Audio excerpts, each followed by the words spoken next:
რა იგულისხმება ამ გამონათქვამში? გასაყიდად გამზადებულ ცხვარს ყოველდღე არ წონიან, ხომ ასეა?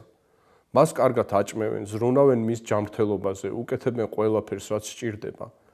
ასევე ჩვენი მოსწავლეები უკეთესად არ ისწავლიან თუ მათ ავწონით, ანუ შევაფასებთ ყოველი საკითხის გავლის შემდეგ ან ყოველი წლის ბოლოს. იმისათვის, რომ მოსწავლეები ისეთი წარმატებული იყვნენ, ჩვენ რომ გვინდა, მათ ყოველდღიურად უნდა ვასწავლოთ.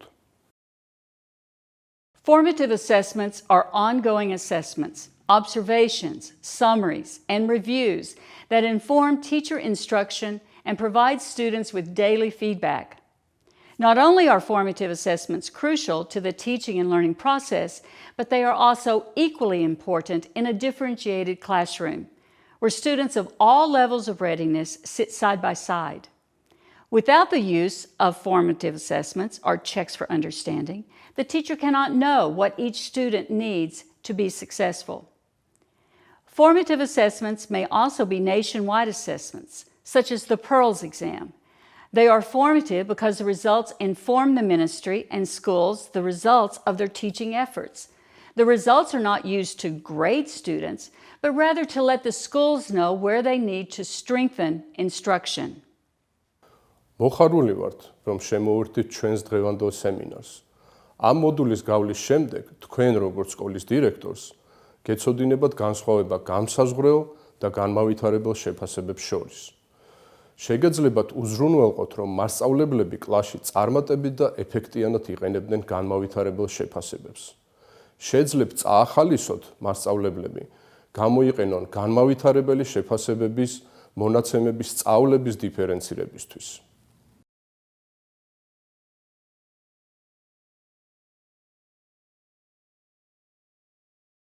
როგორც პედაგოგები, ჩვენ ვაცნობიერებთ შეფასების მნიშვნელობას. სასწავლო წლის განმავლობაში ჩვეულებრივ გამოიყენება შეფასების 3 ტიპი. განმავითარებელი შეფასება შეიძლება იყოს ყოველდღიური. შუალედური ტესტი ჩვეულებრივ ტარდება საკითხის გავლის შემდეგ. მათ ასევე შეიძლება ჰქონდეთ დიაგნოსტიკური ხასიათი. განმსაზღვრელი შეფასება კი ჩვეულებრივ ტარდება სემესტრის ან წლის ბოლოს. ამ სქემიდან ვხედავთ, რომ გვჭირდება უფრო ბევრი განმავითარებელი და სულ რამდენიმე განმსაზღვრელი შეფასება. Assessments are a part of every classroom, regardless of subject matter or grade level. They come in all shapes and sizes, and they can be used for many reasons. However, of all assessments, summative and formative assessments are two of the most widely used assessments in education today. Some educators think of the two types of assessments as helping one another out. The formative assessments check progress along the way, while the summative assessment serves sort of as an end survey. While that works as a simplified explanation, there's much more to it.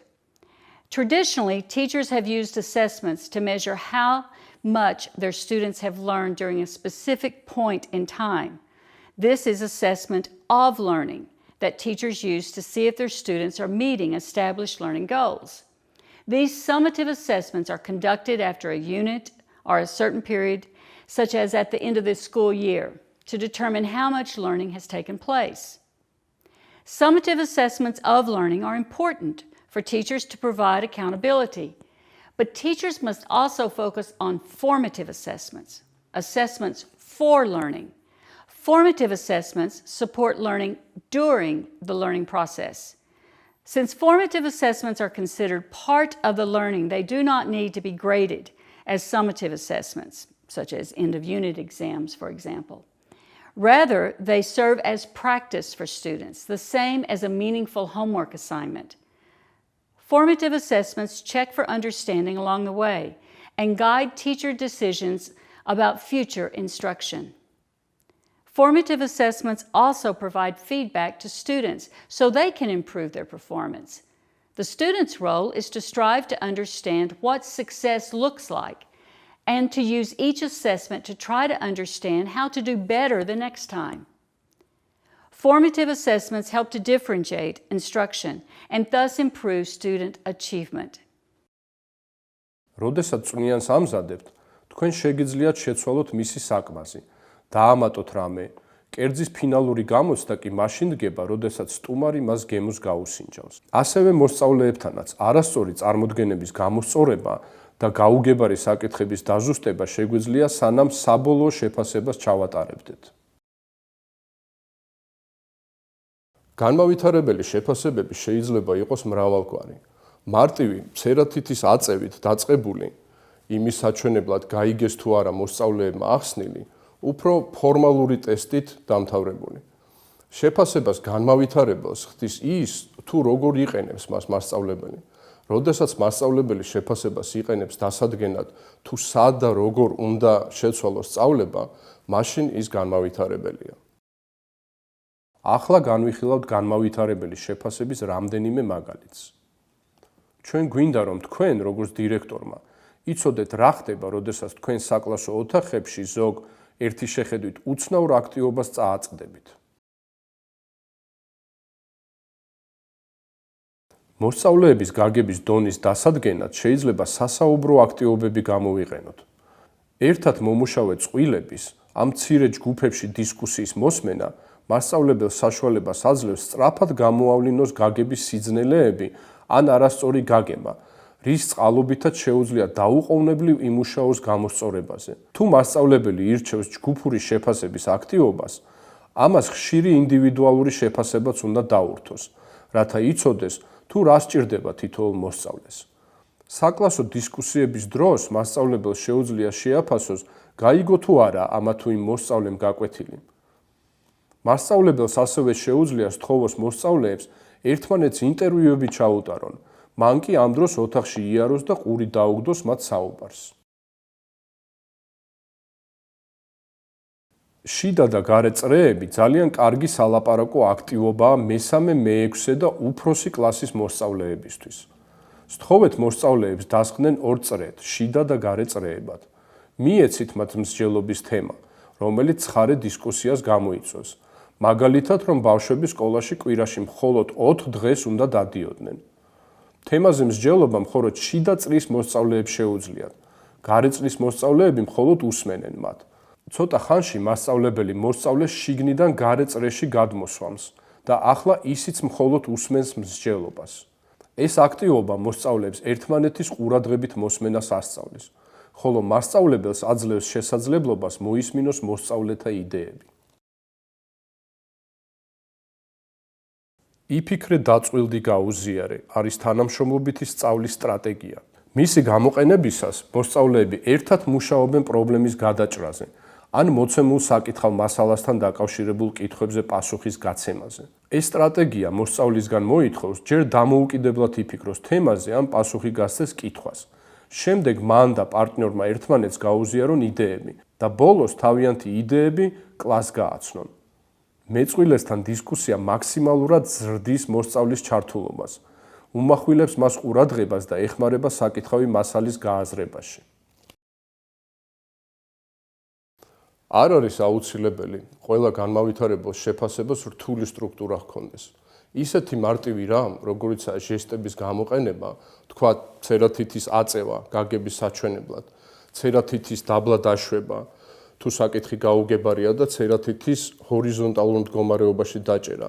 თუ მოსწავლეები არ არიან დარწმუნებულნი, გაიგეს თუ ვერა, მასწავლებელს აწვდის ინფორმაციას მოსწავლეების მიერ საკითხის გაგების შესახებ. ფოტოზე ვხედავთ, რომ მოსწავლეებს აწეული აქვთ მწვანე ბარათი, რაც ნიშნავს, რომ გაიგეს. მათ შეუძლიათ ასწიონ წითელი ბარათი, თუ დამატებით ახსნა სჭირდებათ. ასევე გაგების შემოწმების კარგი ხერხია ვთხოვოთ მოსწავლეებს სიტყვიერად გადმოსცენ თავიანთი ფიქრები. მაგალითად, მათემატიკაში შეიძლება მოსწავლეებმა ჩამოწერონ რა ნაბიჯები გადადგეს მაგალითის ამოსახსნელად. ეს მასწავლებელს გააგებინებს მოსწავლეს ესმის მათემატიკური პროცესი თუ უბრალოდ დაიზეპირა ამოხსნის წესი. ერთ-ერთი ხერხი, რომლითაც შეიძლება მოსწავლეებმა მათემატიკის საკითხები წერილობით ჩამოაყალიბონ, არის ასეთი ცხრილი შეთავაზება. მაგალითი, ვთქვათ 2+2 იწერება ზედა მარცხენა უჯრაში. ამის შემდეგ მოსწავლეები ზედა მარჯვენა უჯრაში წერენ პრაქტიკულ მაგალითს. მე მაქვს 2 ვაშლი და ჩემს მეგობარს აქვს 2 ვაშლი. ამიტომ ჩვენ გვაქვს 4 ვაშლი. შემდეგ უჯრაში მოსწავლე ხატავს სურათს, სადაც თითოეულ ადამიანს უჭირავს 2 ვაშლი და ბოლოს მოსწავლე წერს: თუ მე მაქვს 2 ვაშლი და ჩემს მეგობარს აქვს 2 ვაშლი, ჩვენ გვაქვს 4 ვაშლი. მოსწავლეების ნამუშევრების დათვალიერებით მასწავლებელს შეუძლია სწრაფად მიხვდეს, გაიგო თუ არა მოსწავლემ მათემატიკური საკითხი.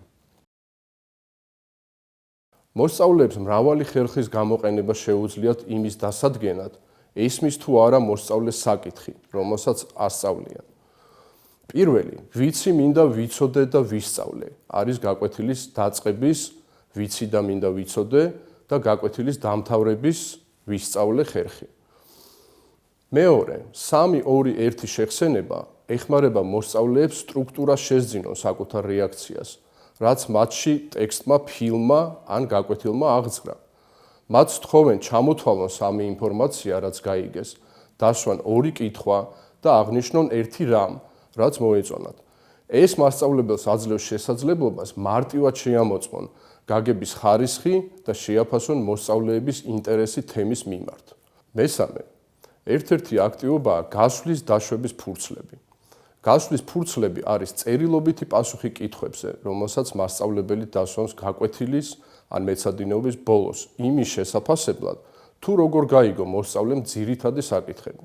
დავალებას უნდა დაეთმოს არა უმეტეს 5 წუთისა და მოსწავლეებმა პასუხი კლასიდან გასვლისას უნდა ჩააბარონ.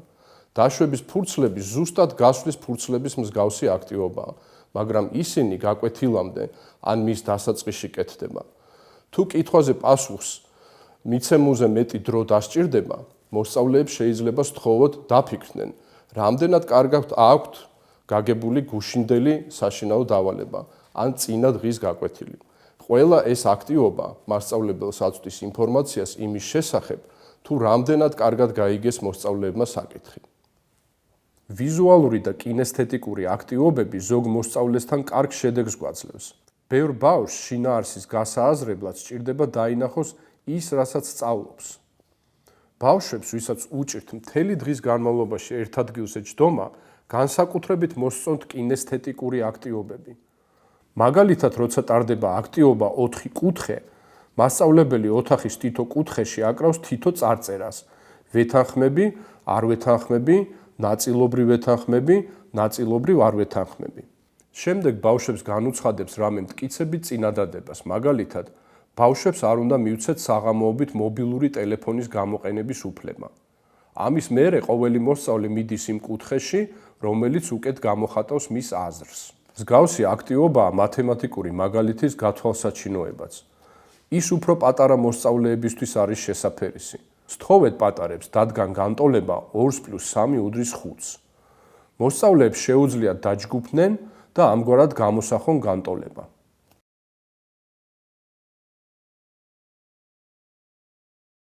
და ბოლოს არსებობს ტესტები, რომლებიც მასწავლებლებს მათთვის სწავლების მეთოდის საკარნახებლად გამოადგებათ. მასწავლებელს შეუძლია გამოიყენოს ეროვნული ან საერთაშორისო ტესტების, პარაგრაფის თუ საკითხის ტესტებისა და ქვიზების შედეგები იმის დასადგენად, თუ რომელი თემების გამეორებაა საჭირო, სანამ შემდეგ თემაზე გადავიდოდეს. რატომაა განმავითარებელი შეფასება მნიშვნელოვანი? ეს სურათი შესანიშნავად ასახავს განმავითარებელი შეფასების საჭიროებას. ჩემ ძაღლს ტვენა ვასწავლე, რაღაც არ მესმის რომ უსტვენდეს. მე ვთქვი რომ ვასწავლე, არ მithქვამს რომ მან ისწავლა. გვინდა მასწავლებლებს ვუთხრათ, არ უნდა იფიქრონ რომ კარგი გაკვეთილი ჩაატარეს. ესე იგი ყველა მოსწავლემ ისწავლა ან გაიგო საკითხი და შეიძლება მომდევნო გაკვეთილზე გადასვლა. ეს პრობლემა რომ თავიდან ავიცილოთ, საჭიროა პედაგოგებს ვუბიძგოთ, გამოიყენონ განმავითარებელი შეფასებები დრო და დრო გაგების გადასამოწმებლად. Effective teachers are constantly engaged in the process of formative assessment. They offer more explanation when students seem puzzled. They ask a student to reread a paragraph aloud when he cannot answer a question.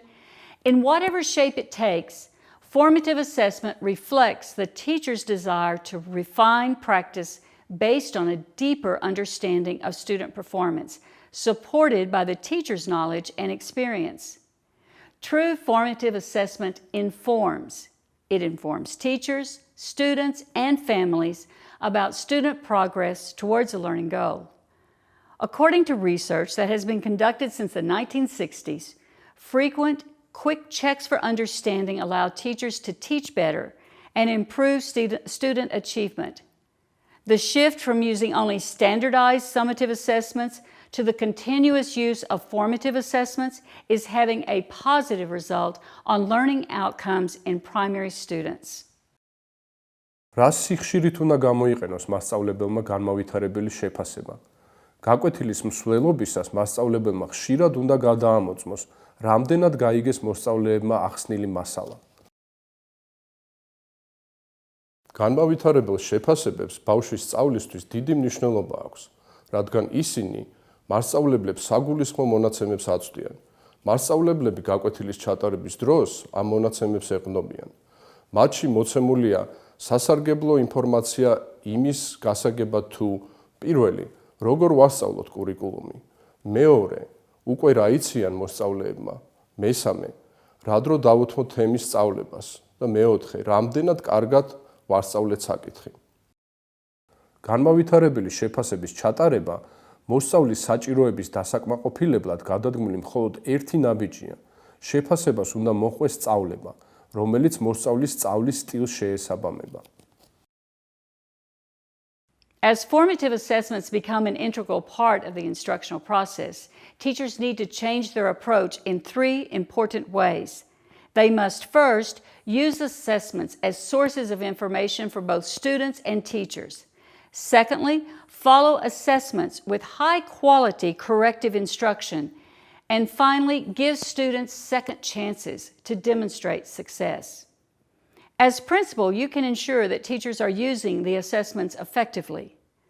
Once the teacher has assessed the learners, the teacher must take action. The teacher will be able to help students achieve success by differentiating instruction based on the information gathered. The teacher should ask, who needs my attention now? Which student needs a different approach? Which students are not learning anything new because I haven't challenged them? Scaffolding activities for 2 or 3 levels of learners is usually what is called for after a review of assessment data. Teachers must be prepared to provide both corrective activities and enrichment activities for those who need them.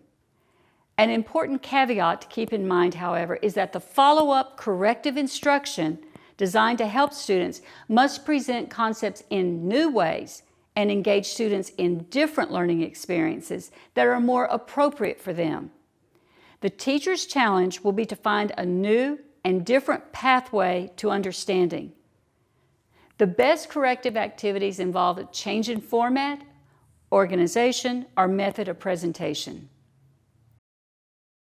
ამ კლასის მასწავლებელი რომ ყოფილიყავით, როგორ შეცვლიდით სწავლებას ისე, რომ ყველა მოსწავლის საჭიროებები დაგეკმაყოფილებინათ? ერთი წუთით დაფიქრდით. მასწავლებელს რამდენიმე ხერხით შეუძლია სწავლების დიფერენცირება. მას შეუძლია დააწყვილოს შოთა ახალი მოსწავლე, სოფოსთან, ძლიერ მოსწავლესთან. დანარჩენი მოსწავლეები შეიძლება დაიყო მცირე ჯგუფებად, რომლებშიც ერთი ძლიერი და 2-3 საშუალო დონის მოსწავლე გაერთიანდება. ეს სწავლების დიფერენცირების მხოლოდ ერთი ხერხია. თუ საკლასო სწავლებას არ მოვარგებთ მოსწავლეების საჭიროებებს, განმავითარებელი შეფასებები არაფრის მომცემი საქმიანობა იქნება. იმ აქტივობების დიდი წილი, რომლებიც ამ სესიის ფარგლებში გაგაცანით, საკლასო ოთახებში ტარდება. მას რა როლი აქვს სკოლის დირექტორს განმავითარებელ შეფასებებში? როგორც დირექტორებს, თქვენ შეგიძლიათ წააქეზოთ მასწავლებლები და უზრუნველყოფთ, რომ მათ შეაფასონ არა მხოლოდ ცალკეული მოსწავლეები, არამედ ჯგუფებიც.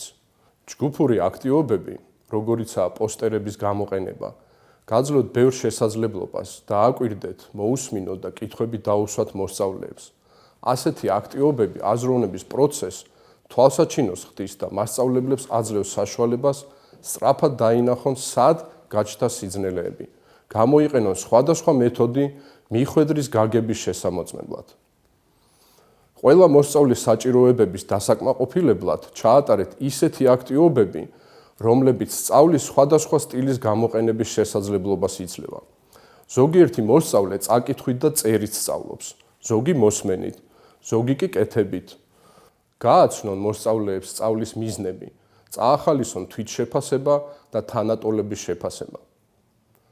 მაგალითად, სთხოვეთ მოსწავლეებს, დამანახეთ, რომ გაიგეთ გაყოფა, გააცანით მათ სასწავლო მიზნები და სთხოვეთ, წარმოგიდგინონ მტკიცებულება, რომ შეუძლიათ ამ მიზნების მიღწევა.